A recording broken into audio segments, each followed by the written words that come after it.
इस वीडियो के अंत तक आपको इस पाठ से संबंधित संपूर्ण जानकारी व प्रश्नों के लिखित उत्तर मिलेंगे। नमस्कार सभी को, हिंदी कला केंद्र में आपका स्वागत है।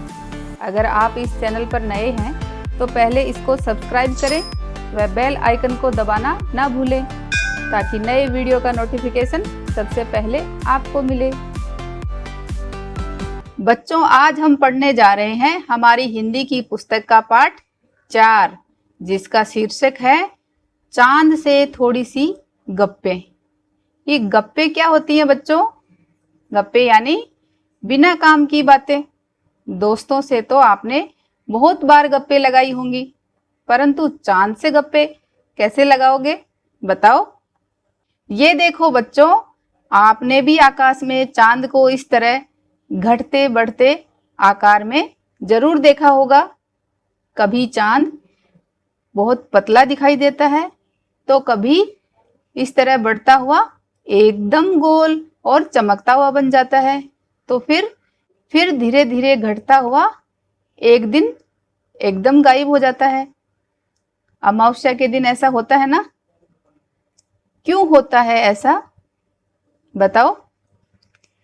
चांद निरंतर पृथ्वी के चक्कर लगाता रहता है और पृथ्वी सूर्य के चक्कर लगाती रहती है। चांद और सूर्य के बीच पृथ्वी के आ जाने से हमें चांद का ये घटता और बढ़ता रूप दिखाई देता है। यहाँ से ये बढ़ता हुआ क्या बन जाता है? जब पूरा फुल मून बन जाता तो इसे हम पूर्णिमा के नाम से कहते हैं, और जब ये घटता हुआ एकदम गायब हो जाता है तो इसको हम अमावस्या कहते हैं।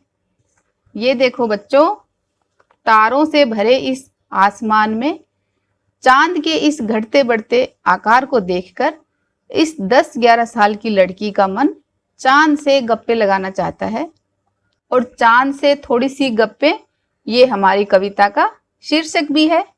तो चलो इसका आनंद लेते हैं। हमारी इस कविता के कवि हैं शमशेर बहादुर सिंह का जन्म देहरादून में हुआ। हिंदी के नए कवियों में उनका नाम प्रथम पंक्ति में लिया जाता है। शमशेर आजीवन प्रगतिवादी विचारधारा से जुड़े रहे। कविता के अलावा डायरी लिखी और हिंदी उर्दू शब्दकोश का संपादन भी किया। पहले इस कविता का सस्वर पठन कर लेते हैं।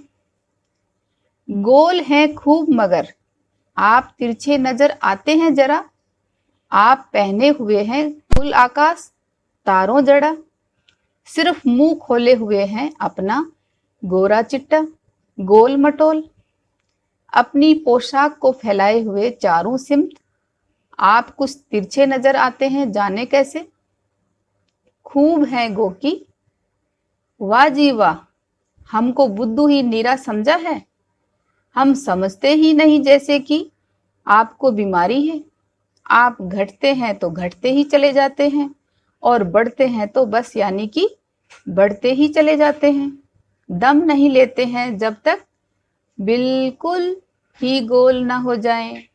बिल्कुल गोल, ये मर्ज आपका अच्छा नहीं होने में आता है। अब इस कविता को अर्थ के साथ समझते हैं। गोल हैं खूब मगर आप तिरछे नजर आते हैं जरा।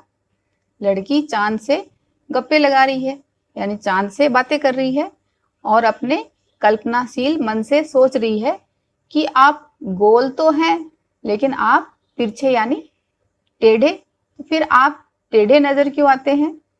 आप पहने हुए हैं कुल आकाश तारों जड़ा। कुल यानी सारा। ऐसा लग रहा है जैसे पूरे आकाश को आपने पहन रखा हो जिसमें तारे लगे हुए हों। सिर्फ मुंह खोले हुए हैं अपना गोरा चिट्टा गोल मटोल, और सिर्फ अपना गोरा चिट्टा यानी गोरा सफेद चेहरा दिखाई दे रहा है। बाकी आपने पूरे आसमान को जैसे पहन लिया हो, जैसे हमारी किसी ड्रेस में या पोशाक में ऐसे सितारे लगे हुए रहते हैं चमकते हुए, ऐसे ही वो लड़की अपनी कल्पना से सोच रही है। अपनी पोशाक को फैलाए हुए चारों सिमत, यानी लड़की को आसमान क्या नजर आ रहा है? जैसे चांद की पोशाक हो, तो आपकी पोशाक तो चारों सिमत यानी दिशा तो आपकी ऐसे लग रहा है जैसे आपने तो अपनी पोशाक को चारों दिशाओं में फैला रखा है। चांद की पोशाक क्या है? आसमान, तारों से जड़ी हुई। तो आसमान तो चारों दिशाओं में फैला हुआ है। तो लड़की बोल रही है कि ऐसा लग रहा है कि जैसे आपकी पोशाक तो चारों दिशाओं में फैली है। आप कुछ तिरछे नजर आते हैं, जाने कैसे? आप पता नहीं क्यों टेढ़े नजर आते हैं। खूब है गोकी, गोकी यानी हालांकि, यद्यपि, कि ये भी खूब है। वाह जी वाह, हमको बुद्धू ही नीरा समझा है। बुद्धू यानी मूर्ख और नीरा का पूरा। तो हमको तो पूरा का पूरा मूर्ख ही समझ लिया आपने। हम समझते ही नहीं जैसे कि आपको बीमारी है, कि हमें जैसे कुछ समझ ही नहीं आ रहा कि आपको तो बीमारी है। किसको बीमारी बता रही है? चांद को। क्यों?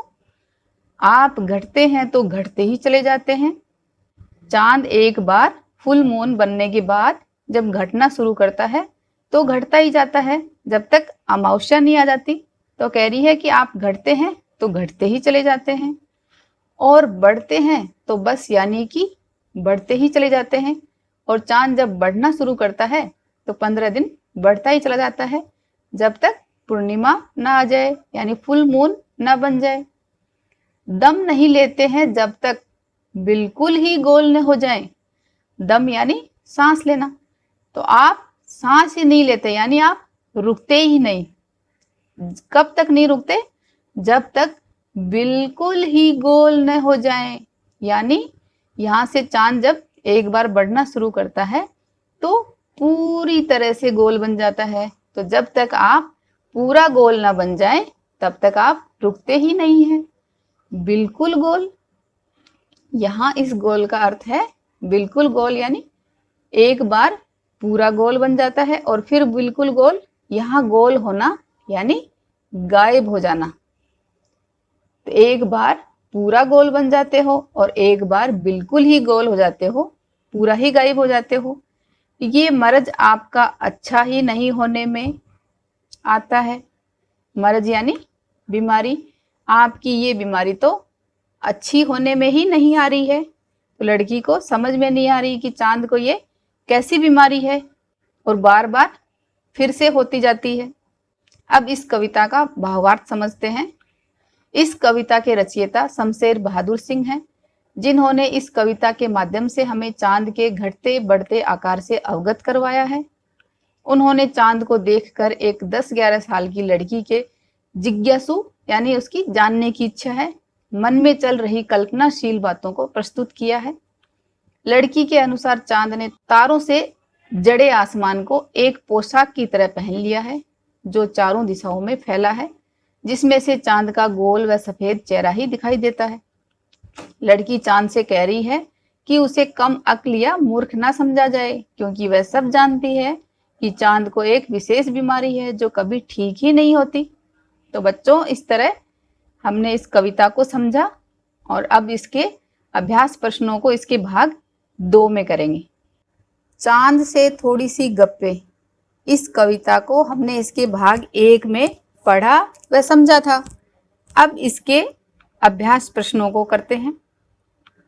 कविता से, कविता में आप पहने हुए हैं कुल आकाश कहकर लड़की क्या कहना चाहती है?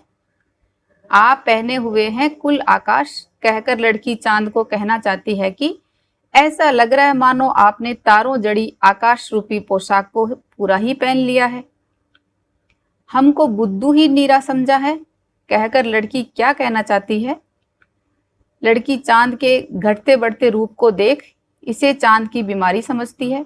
तब वह चांद से कह रही है कि आपने तो हमें पूरा ही नासमझ मान लिया है, जो आपकी बीमारी के बारे में जानते ही नहीं। आशय बताओ, यानी इसका अर्थ बताओ। ये मर्ज आपका अच्छा ही नहीं होने में आता। मर्ज यानी बीमारी। लड़की के अनुसार चांद को एक ऐसी बीमारी है जिसमें वो घटता है तो घटता ही चला जाता है और जब बढ़ता है तो बढ़ता ही चला जाता है। तब वह कह रही है कि आपकी बीमारी तो ठीक होने का नाम ही नहीं ले रही। कवि ने चांद से गप्पे किस दिन लगाई होंगी? इस कविता में आई बातों की मदद से अनुमान लगाओ और इसके कारण भी बताओ। तो कविता में हमने पढ़ा था, उसके अनुसार कवि ने चांद से गप्पे अष्टमी से पूर्णिमा के बीच लगाई होंगी। तो इस बात का क्या कारण बताएंगे हम। गोल है खूब मगर आप तिरछे नजर आते हैं जरा। कविता की इन पंक्तियों से पता चलता है कि चांद काफी हद तक गोल है, परंतु पूरा गोल नहीं हुआ, यानी पूर्णिमा से कुछ दिन पहले का वर्णन हो सकता है। नई कविता में तुक या छंद की बजाय बिंब का प्रयोग अधिक होता है। बिंब वह तस्वीर होती है जो शब्दों को पढ़ते समय हमारे मन में उभरती है।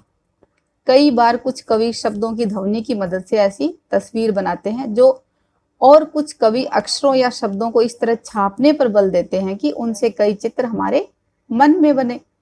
इस कविता के अंतिम हिस्से में चांद को एकदम गोल बताने के लिए कवि ने बिल्कुल शब्द के अक्षरों को अलग अलग करके लिखा। बिल्कुल को एक साथ ना लिखकर अलग अलग करके लिखा। तो इसको जब हम धीरे से पढ़ेंगे, बिल्कुल यानी एकदम, तो एक तरह से हमारे मन में वो तस्वीर बन गई कि पूरी तरह से गोल, पूरा गोल। तो तुम इस कविता के और किन शब्दों को चित्र की आकृति देना चाहोगे, यानी चित्र बनाए बिना शब्दों से जो चित्र बनाते हैं उसे हम बिंब कहते हैं। तो ऐसे शब्दों को अपने ढंग से लिखकर दिखाओ। तो ये आप अपने मन से लिखो। उदाहरण के लिए जैसे गोल, तिरछे, अनुमान और कल्पना। कुछ लोग बड़ी जल्दी चिढ़ जाते हैं। यदि चांद का स्वभाव भी आसानी से चिढ़ जाने का हो तो वह किन बातों से सबसे अधिक चिढ़ेगा? चिढ़कर वह उन बातों का क्या जवाब देगा? अपनी कल्पना से चांद की ओर से दिए गए जवाब लिखो। तो एक बार आप कविता को फिर से पढ़ो और उसमें से देखो कि किन किन बातों से हम चांद को चिढ़ा सकते हैं। ये मैं उदाहरण के लिए बता रही हूँ। जैसे आप कुछ तिरछे नजर आते हैं, इस बात से अगर चांद चिढ़े तो वो क्या बोलेगा? लगता है आप हमें सही दिशा से नहीं देख रहे। इसी तरह हम कहें आपको बीमारी है तो वो कहेगा अगर मुझे बीमारी होती तो मैं कब का मर चुका होता। इसी तरह सिर्फ मुंह खोले हुए हैं अपना, चांद कहेगा तुम मुझसे इतनी दूर खड़ी हो कि केवल मेरा मुंह ही देख पा रही हो। इसी तरह हम कहेंगे गोल मटोल, तो चांद चिढ़कर क्या कहेगा? हाँ मैं हूं मोटा, तुम्हारी तरह दुबला पतला नहीं। यदि कोई सूरज से गप्पे लगाए तो वह क्या लिखेगा? अपनी कल्पना से गद्य या पद्य में लिखो। इसी तरह की कुछ और गप्पे निम्नलिखित से किसी एक या दो से करके लिखो। तो इनमें से सूरज से गप्पे लगाओ, पेड़ से लगाओ, बिजली का खंभा, सड़क, पेट्रोल पंप। तो एक दो से उदाहरण के लिए मैं दिखाती हूँ। आप मुझे इनसे लिखकर कमेंट बॉक्स में जरूर लिखो। देखती हूँ आप कितनी सुंदर कविता बनाते हो। इन पर गद्य या पद्य दोनों लिख सकते हो। तो जैसे सूरज के साथ गप्पे करनी हो तो ए सूरज कितना है तू गोल मटोल, सुबह शाम लगता है तू बहुत भला, दिन में फिर क्यों हो जाता है इतना लाल, पाकर तुम्हारी ऊर्जा हो जाते हम निहाल, धूप तुम्हारी इतनी गर्म पसीने से कर दे बुरा हाल। इसी तरह पेड़ हमको देते छांव, नहीं खाते ये कभी भाव, एक जगह ही टिके रहते हो, दुखते नहीं तुम्हारे पांव, क्यों लगा देते हो अपने जीवन का दांव, कितनों को देते हो रोज आश्रय, बिना किए कोई मोल भाव। इसी तरह बिजली का खंबा। ए बिजली के खंबे क्यों हो तुम इतने लंबे, तुम में बहती विद्युत की धारा, तभी चढ़ा रहता है क्या तुम्हारा पारा। भाषा की बात। चांद संज्ञा है, चांदनी रात में चांदनी विशेषण है। संज्ञा किसे कहते हैं? संज्ञा किसी भी नाम को संज्ञा कहते हैं। तो चांद संज्ञा है। चांदनी रात, चांदनी यहाँ क्या होगी? विशेषण। किसकी विशेषता बता रही है? रात की, कि चांदनी रात। नीचे दिए गए विशेषणों को ध्यान से देखो और बताओ कि कौन सा प्रत्यय जुड़ने पर विशेषण बन रहे हैं। प्रत्यय क्या होता है बच्चों? किसी भी शब्द के जो बाद में जुड़ता है। इन विशेषणों के लिए एक एक उपयुक्त संज्ञा भी लिखो। जैसे सबसे पहले ये देखते हैं कि इसमें कौन सा प्रत्यय आया।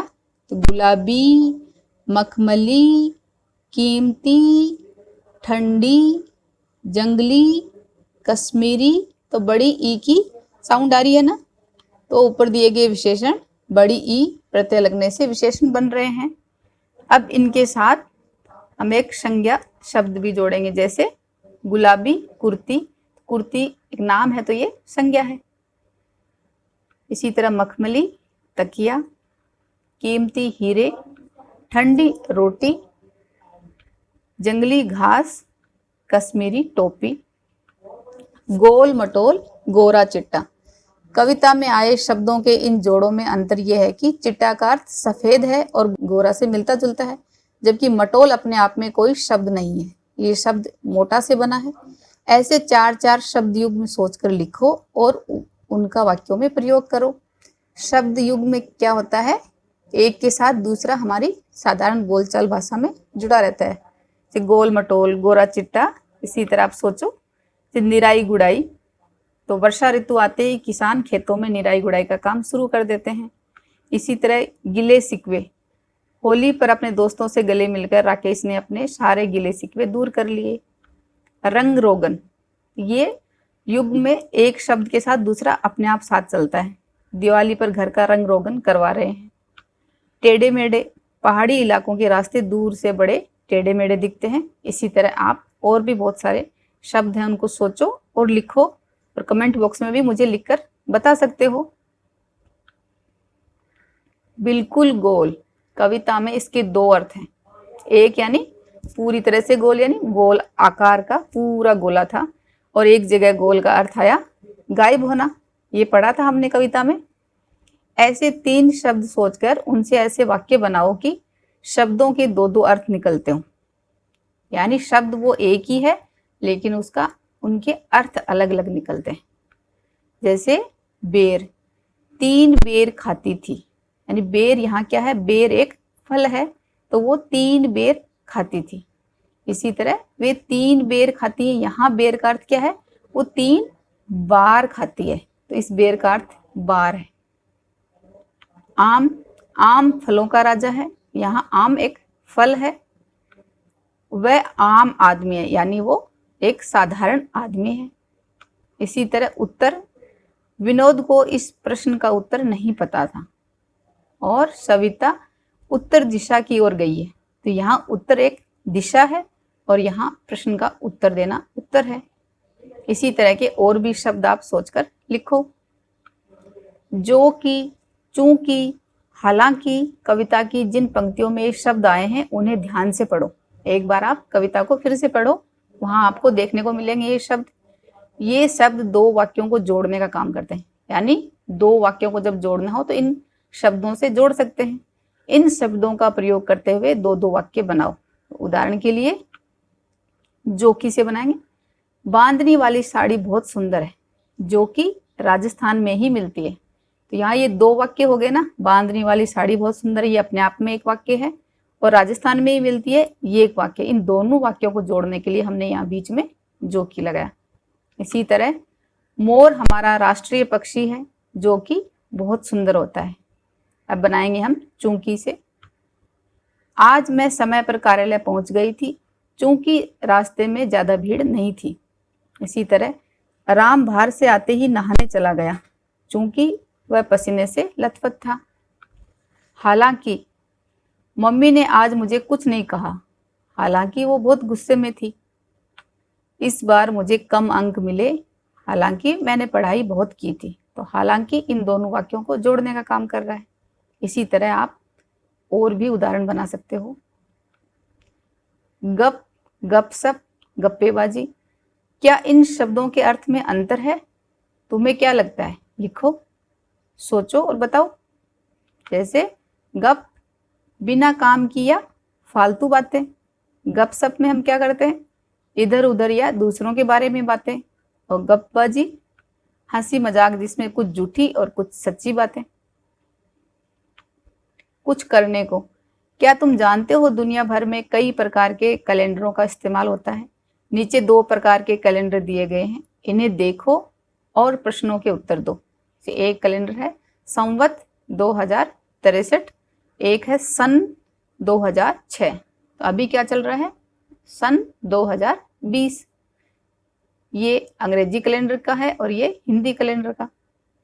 इन कैलेंडरों में से कौन सा कैलेंडर चंद्रमा के अनुसार है, तो इसमें संवत 2063 वाला कैलेंडर चंद्रमा के अनुसार है, और जो हम अंग्रेजी कैलेंडर है ये सूरज के अनुसार चलता है। क्या तुम्हारे आसपास इन दोनों कैलेंडरों का इस्तेमाल होता है? यदि होता है तो किन किन मौकों पर इन दोनों प्रकार के कैलेंडरों का प्रयोग हम अपनी ज़रूरत के हिसाब से करते हैं? जैसे संवत जो हिंदी वाला कैलेंडर है उसका प्रयोग त्योहारों, पूजा पाठ के दिन या शादी के लिए किया जाता है, तथा अंग्रेजी कैलेंडर का प्रयोग तारीख देखने के लिए होता है। कृष्ण पक्ष और शुक्ल पक्ष का क्या अर्थ होता है? जो हमने अभी कविता में समझा था कि चांद 15 दिन बढ़ता ही जाता है और 15 दिन घटता ही जाता है, तो 15-15 दिन के 2 पक्ष हो गए, एक शुक्ल पक्ष और एक कृष्ण पक्ष। कृष्ण पक्ष क्या होता है? ये पूर्णिमा और अमावस्या के बीच वाले हिस्से को कृष्ण पक्ष कहते हैं। इस समय चांद का आकार घटता ही जाता है, इस पक्ष की रातें अंधेरी होती हैं। इसी तरह शुक्ल पक्ष में जो अमावस्या और पूर्णिमा के बीच वाले भाग को शुक्ल पक्ष कहते हैं। इस समय चांद का आकार अगले 15 दिन बढ़ता ही जाता है। इस पक्ष की रातें रोशनी से भरी होती हैं, क्योंकि इसमें चांद का आकार बड़ा होता है, तो उसकी चमक से रातें रोशनी से भरी होती हैं। चांद से संबंधित कुछ कविताओं के बारे में जानकारी इकट्ठी करो और उसे कक्षा में शिक्षक को सुनाओ। तो ये आप अपने हिसाब से करो। जैसे एक कविता आपको मिल जाएगी, चांद एक दिन, जो कि रामधार सिंह दिनकर की लिखी हुई है। इसको आप, बड़ी अच्छी कविता है, अपने शिक्षक को सुना सकते हो।